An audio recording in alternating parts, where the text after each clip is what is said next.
Prepare-se para acompanhar uma das maiores batalhas da história, que aconteceu há mais de 2000 anos. Em 326 a.C., o lendário conquistador Alexandre o Grande liderava um exército de 40.000 homens em uma busca pela conquista da Índia. Mas ele encontrou um obstáculo formidável, o rei indiano Porus, que estava disposto a lutar até a morte para proteger a sua terra e seu povo. E já que você gosta tanto de história como nós, por favor, inscreva-se no canal, clique no sininho para que o YouTube possa avisar sobre novos vídeos e dê seu like se o conteúdo for do seu agrado, pois assim você nos ajuda a crescer e mais pessoas poderão nos encontrar e partilhar da nossa paixão por história. Sejam bem-vindos. Nós somos o canal História em 3 Atos.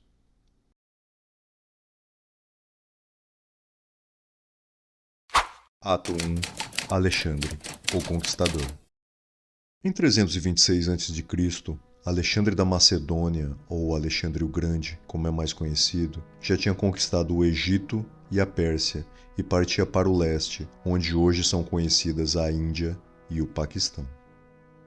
O Egito, que na época estava sob domínio persa, não era uma grande nação, porém, era um reino muito próspero e estrategicamente importante, graças à sua localização na foz do rio Nilo e à sua riqueza em recursos naturais, como o papiro e o ouro. Já a Pérsia era uma das maiores e mais poderosas nações do mundo, com vastos territórios que se estendiam da Anatólia, ao leste, até a Índia, ao oeste. O Império Persa Aquemênida, que havia sido fundado no século VI a.C., era conhecido por sua riqueza, cultura e militarismo, e era temido por muitos dos reinos e cidades-estados vizinhos. No entanto, não foram páreos para Alexandre, que se firmou como o maior líder militar da sua época com essa conquista. Alexandre nasceu em 356 a.C., filho do rei Filipe II da Macedônia e sua esposa Olímpia. Aos 20 anos, Alexandre assumiu o trono da Macedônia após o assassinato de seu pai. Ele rapidamente consolidou seu poder e iniciou uma série de campanhas militares para expandir o seu império. Sua primeira grande conquista foi a Grécia, que foi subjugada em uma série de batalhas. Após a conquista da Pérsia, deu-se início à invasão do território que hoje pertence à Índia e Paquistão. Esse território era dividido em várias regiões e reinos. Cada uma dessas regiões era governada por um rei ou um líder local, com diferentes graus de poder e influência. Alguns desses líderes eram aliados de Alexandre, enquanto outros resistiam a ele e lutaram contra suas tropas. Uma dessas regiões ficava ao longo das margens do rio Hidáspes, moderno rio Gelum. Era considerada estrategicamente importante e desempenhou um papel importante na defesa contra a invasão macedônica. A região estava ao noroeste da Índia, chamava-se Paurava. Era uma importante rota comercial na época e era regida por um dos maiores comandantes que Alexandre enfrentou. Esse homem era o rei Porus. Ato 2. A Batalha Épica. Acredita-se que Porus tenha nascido por volta de 340 a.C., filho de um rei chamado Parvataka, que governou a região antes dele. Porus herdou o trono após a morte de seu pai e se tornou um líder militar respeitado em sua região. Ele expandiu seus domínios através de alianças com outros líderes locais e guerras com reinos vizinhos. Porus também investiu na modernização de suas forças militares, adotando táticas de guerra avançadas, como o uso de elefantes. Alexandre já havia conquistado algumas regiões na Índia, incluindo a área ao redor do rio Indo, antes de chegar à região de Paurava. Porus, por sua vez, já havia se preparado para uma possível invasão de Alexandre e havia fortificado suas posições militares na região. Alexandre já sabia do poderio militar e da fama de grande líder do rei Porus e se preparou para a batalha.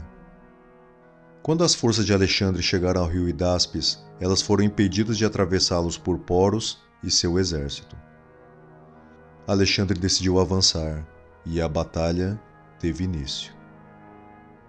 Ato 3. A rendição do rei. Poros tinha cerca de 30.000 soldados, incluindo infantaria, cavalaria e elefantes de guerra.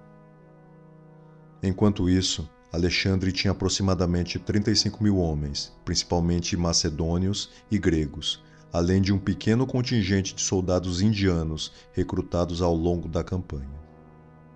A batalha começou com o ataque de Poros, usando seus elefantes de guerra, que avançaram em direção às linhas de Alexandre, causando pânico entre as tropas gregas.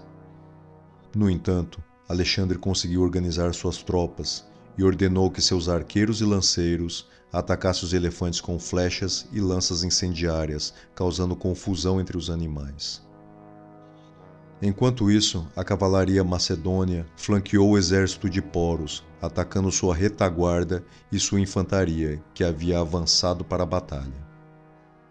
Poros, percebendo o perigo, enviou sua cavalaria para reforçar a retaguarda, deixando sua infantaria desprotegida. Alexandre aproveitou a oportunidade e ordenou um ataque frontal contra a infantaria de Poros, liderando pessoalmente seus homens em uma carga de cavalaria. A infantaria de Poros resistiu bravamente, lutando em formação de falange, mas foi eventualmente superada pelo ímpeto da carga macedônia. A formação em falange era uma tática militar muito utilizada na antiguidade. A falange era formada por uma linha de soldados, chamados óplitas, armados com lanças longas chamados sarissas, escudos redondos e espadas curtas. A formação consistia em linhas de soldados que se posicionavam lado a lado, com seus escudos se sobrepondo e as sarissas se estendendo além dos escudos para formar uma parede impenetrável de lanças. Essa formação permitia que a falange avançasse com grande força e poder, quebrando as linhas inimigas com relativa facilidade. Poros continuou a lutar com coragem, liderando uma última carga contra as linhas de Alexandre. Foi ferido várias vezes, mas continuou a lutar no campo de batalha até ser capturado pelos macedônios.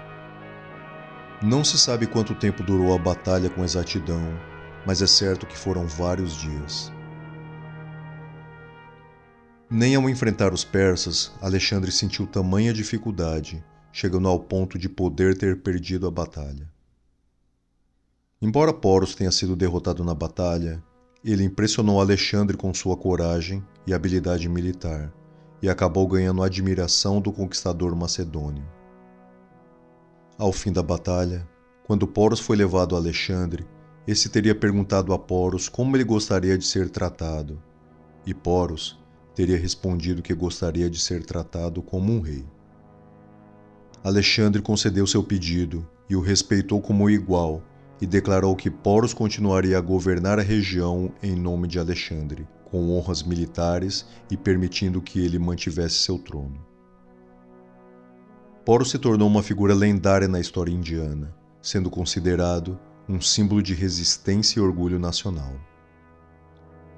A batalha foi uma vitória decisiva para Alexandre, consolidando seu controle sobre a região do rio Indo e preparando o caminho para sua futura conquista completa da Índia. Muito obrigado a você que nos acompanhou até o final. Inscreva-se no canal e até a próxima.